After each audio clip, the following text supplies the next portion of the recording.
Hello and welcome to this course titled Lesson Plan Framework as designed and produced by the Education Service Center at Region 11. Our learning objective for this module is to create one out of the 5 total lesson plans required for your coursework, and this lesson plan should be aligned to the TEKS and both rigorous and grade appropriate. You're probably already using a specific lesson plan template to submit your lessons for your school that you work at. However, for your teacher certification coursework, you'll need to use the lesson plan framework that's provided in the resource page for this module. Throughout this presentation, we will progress through each box in a step-by-step fashion, so that by the end of this course, you'll have one of your 5 lessons completed. With this being said, it's a good idea to print a copy of this framework and have something to write with, so that you can add information to the lesson as we go. You'll turn in this lesson plan during your face-to-face meeting, where there'll be an opportunity to discuss the lesson, reflect, and adjust as necessary before you work on the other lessons that you'll submit.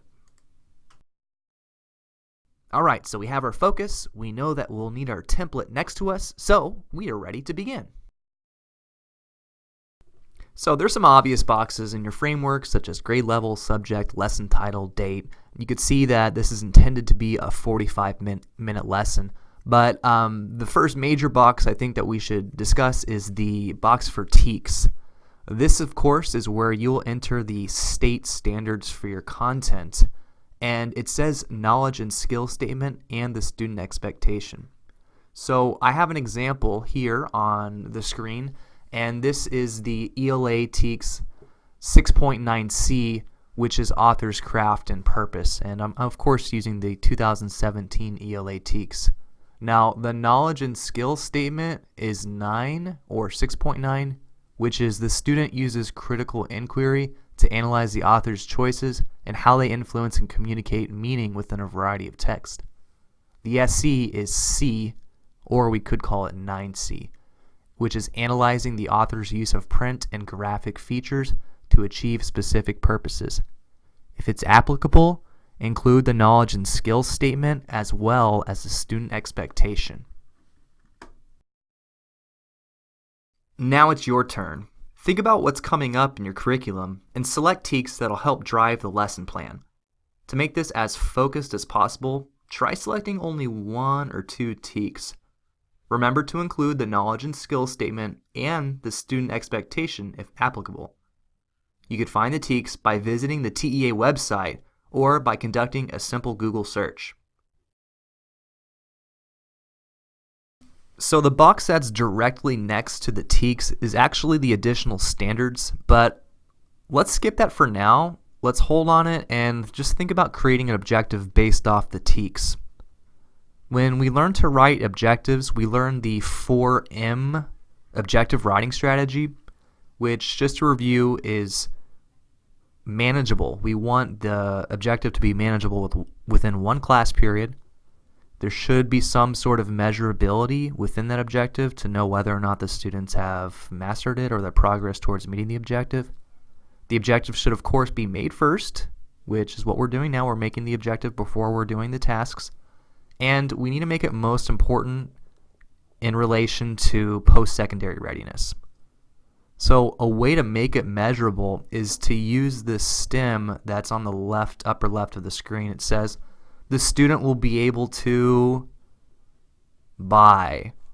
So it's what the student will be able to, what they'll do, and the way that they'll show it, the way that it's measured is the buy statement. So on the next slide, you're going to see an objective that I'm creating for my lesson. And it's based off this TEKS 6.9C, which of course is analyzing the author's use of print and graphic features. Alright, here's a sample objective that I'm creating for my lesson. I, of course, use the frame. Let's look at it here. It says the student will be able to explain the author's purpose of including text features by writing an email to a magazine editor from the author's point of view that justifies why he or she chose to use the features in the article. I don't actually use the verb analyze in my objective, so you may be wondering, does that reflect the rigor of the standard? Well, I'm thinking that by explaining the author's purpose and by writing an email that's justifying why they included those specific details, that's going to reach the analyze level in Bloom's taxonomy. All right, so now it's your turn. Write your objective based off of your TEKS that you're selecting, and remember to use this frame the student will be able to buy. Okay, so I think now that we have our objective, we could think about additional standards that'll help support our objective. These additional standards are the ELPS, which are for English language learners, and the CCRS, which is just focused on that college and career readiness. So you could find these again by just doing a simple Google search for the ELPS or CCRS. You'll notice that the ELPS are related to reading, writing, listening, and speaking, and for all contents, but the college and career readiness standards have specific standards for specific contents. So you may want to take a note of which content that you're looking at for the college and career readiness standards. So I did a Google search. I looked over the ELPS and CCRS, and here's the ELPS I selected that I think will help support my TEKS. I included ELPS Writing 74.4.5G, which of course is focused on writing, and that's going to ask the students to really explain with specificity and detail why the author included specific pieces of evidence. And then I found a good one for the college and career readiness standards, which is, this is a mouthful, the reading college and career readiness standards, reading 74.6.2.A.5. That's crazy long. And this one has to do with analyzing information and the strength and quality of evidence that they're using. So it's being able to look at the evidence and then figuring out why the author included that evidence or those specific details. So I think those will really help support my TEKS. So now it's your turn. If you haven't looked at the ELPS or CCRS, go ahead and do that now and think about your students and which of these college and career readiness standards will help take them to the next level and allow them to become more proficient in their reading, writing, listening, and speaking skills. This particular lesson plan framework is super detailed, and it contains a section for the materials and supplies. I found that, just by brainstorming what you'll need for the next day, the next week, it just helps you be better prepared. And so think about your lesson and then think about what you'll need to make it happen, what you'll need, what your students will need, so that there's no hiccups and transitions, that you have everything that you need before you get started. For my particular lesson, I know that I'll need a nonfiction article, one that has charts, graphics, photo descriptions. They'll need highlighters so they can highlight specific information, I think, as well as post-it notes that would help them identify some of those graphics and just bring text evidence to conversation. So I think those three things are good for now. I may need to come back later and adjust as I continue my lesson plan process. Now it's your turn. Think about what you'll need to have a smooth lesson and write it in the materials and supply section of the lesson plan template.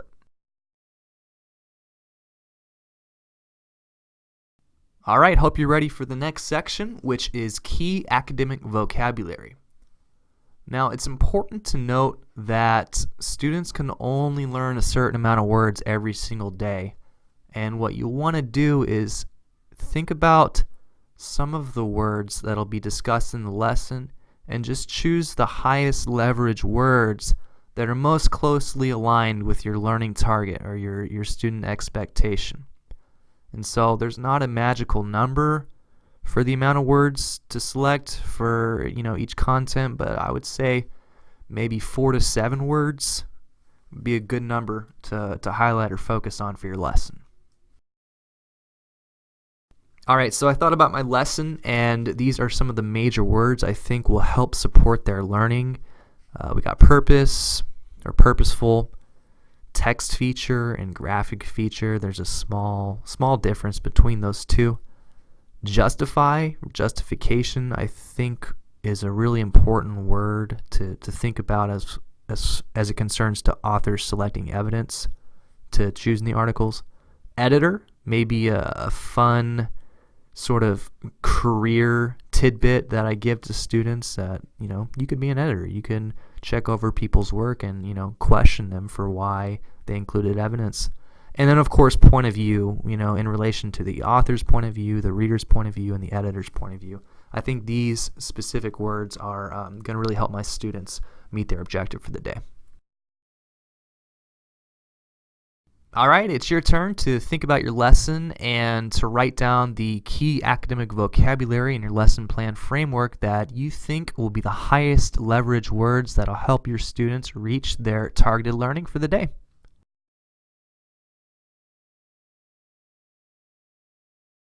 All right, so we are getting into the real meat of the lesson plan framework, which is the activation section.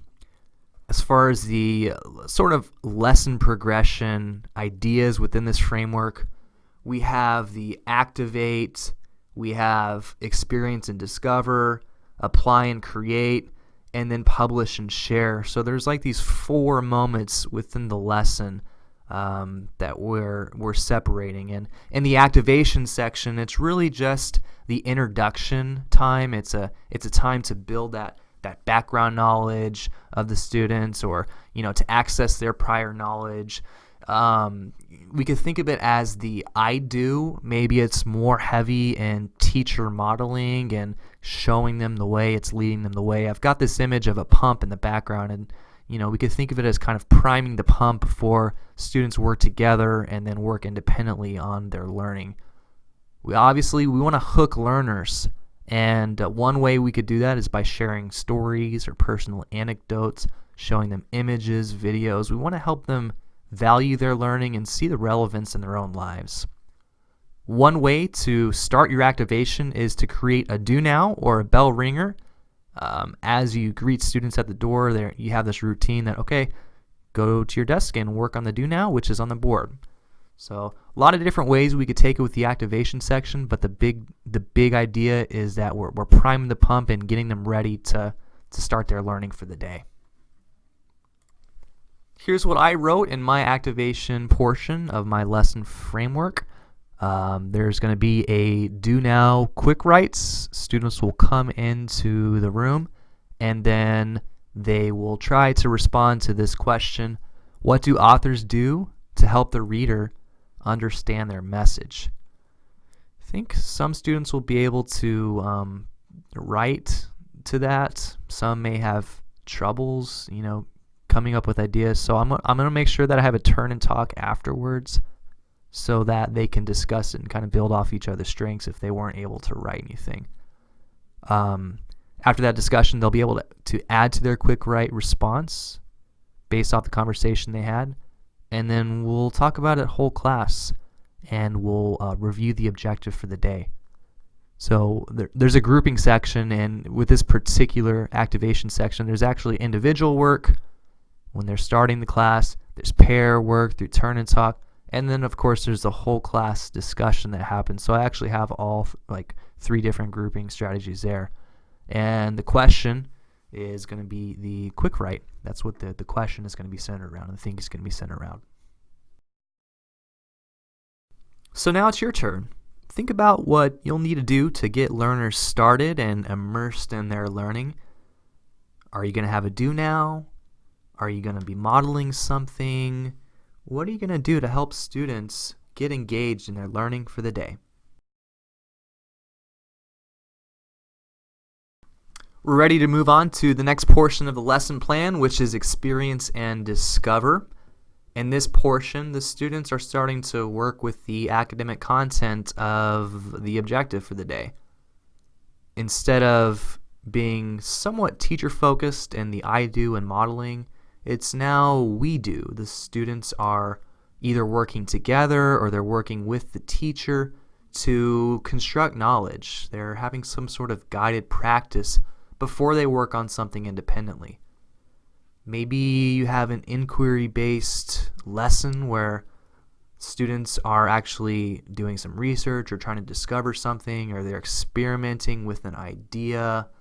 We're hoping that they are able to build knowledge so that they're able to explain their learning, to explain a process, to explain an idea. So in this section, they're doing exactly what the title says, experiencing and discovering the content so that they can express it or demonstrate it later on in the lesson. Here's an example of what I wrote in my lesson. It's going to be followed up with a teacher-led vocabulary review. Definitely be more we do there.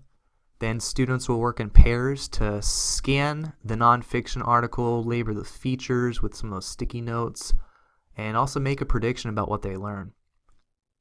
So I'm going to establish a purpose for their reading, which is going to be to identify how the author helps a reader understand the message.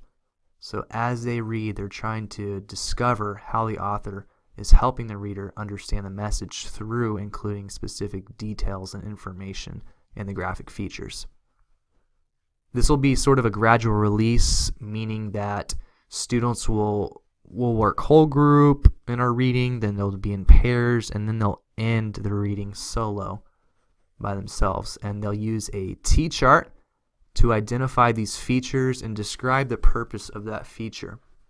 So they'll be working in whole and pairs in the experience and discover portion. And I'll ask questions such as, why does the author include?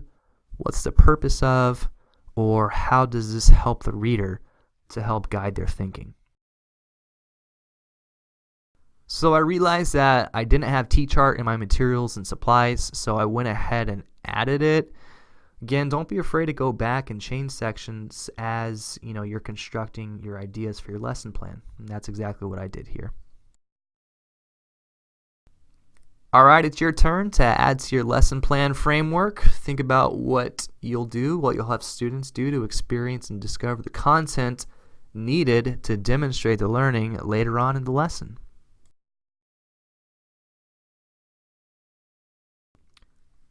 Typically, the bulk of the learning is going to happen in the experience and discover, whereas in the apply and create, students are synthesizing the information that they learned and they're doing something with it. They're practicing the new learning. They are completing some sort of end product or task. It's going to be how you as a teacher are going to monitor and measure their progress towards the learning target for the day. Typically, this is more of a you do section of the lesson, meaning that students probably are going to be working more individually to complete their learning and show what they know. So here's my sample. I hope this helps. In my apply and create section, the teacher is going to show students a sample letter outline, and then using the T-chart, the students will write a letter to a newspaper editor from the point of view of the author, and they'll explain the purpose that they included 3 specific text features.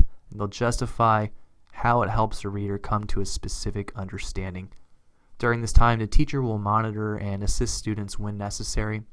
This will generally be a whole group activity when the teacher focuses them, but it'll also be individual, meaning the students will work individually to create this letter to the editor. Some questions that will help guide their thinking are, who checks author's work? What makes a good letter? And how does this feature help the reader? Now it's your turn. Write what will occur in the apply and create section of your lesson. Alright, so we've made good progress to one of the final sections of our lesson plan framework, which is publish and share. You may be thinking, I don't know how I'm going to have my students publish or write or post something or share it. Maybe that doesn't apply to you in your content for this specific lesson. What I like you to do instead is think of this as some sort of closure. some sort of small assessment or checking for understanding where students can demonstrate what they've learned one final way. This could take the form of an exit ticket where they're writing something, a math problem, a short quick writes again to show what they've learned for the day. This is going to allow you to, evaluate their learning. Maybe you're providing students a time to reflect, or you're extending it to their own lives and really making the connections for how this is going to apply to them outside of school. So just think again of publish and share as a way to finalize the learning before starting something new the next day. Now, my particular lesson is ELA focused, so it is going to align more closely with the idea of publishing and sharing, and here's what it will look like. Students will read their letters to a partner, that's some sharing. The partners will offer feedback, editing advice, we'll repeat it a few times, and then if we have time or as an extension activity, students could go to flipgrid.com and they'll read their responses, and that'll be a way for the teacher to just track their work and also a way to publish their work. An extension activity could have the students typing the letters or placing the letters in the hallway, and that'll be a really nice way to show that their work was important. This will be partners, it'll happen individually. Some of the questions that'll guide it are, did you check for spelling and grammar? Does this make sense? And why do authors include text or graphic features? Now it's your turn. Complete the final portion of the lesson cycle, publish and share.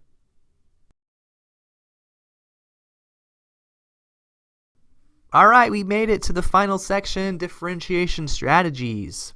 Here is whenever we think about what we planned and find ways to adapt it so that every single student, no matter their level of proficiency, can experience some form of success in working towards our objective. All right, so I thought about my lesson, I thought about my students, and here's what I came up with to differentiate the learning. For my students who have difficulties writing, I will allow them to give oral responses and recording themselves. I think that'll be just fine. For students who maybe need more time reading or digesting the information, I'll only ask them to justify 1 or 2 details instead of 3. For some of my gifted and talented students, I could have them take the point of view of the editor instead of the author and analyze the validity of the supporting details. And one thing I think that'll help support all my students is providing sentence stems for the letter, just so they'll be able to get into the last stages more efficiently and be able to organize their ideas better. Now it's your turn. Think of ways that you'll differentiate for your students.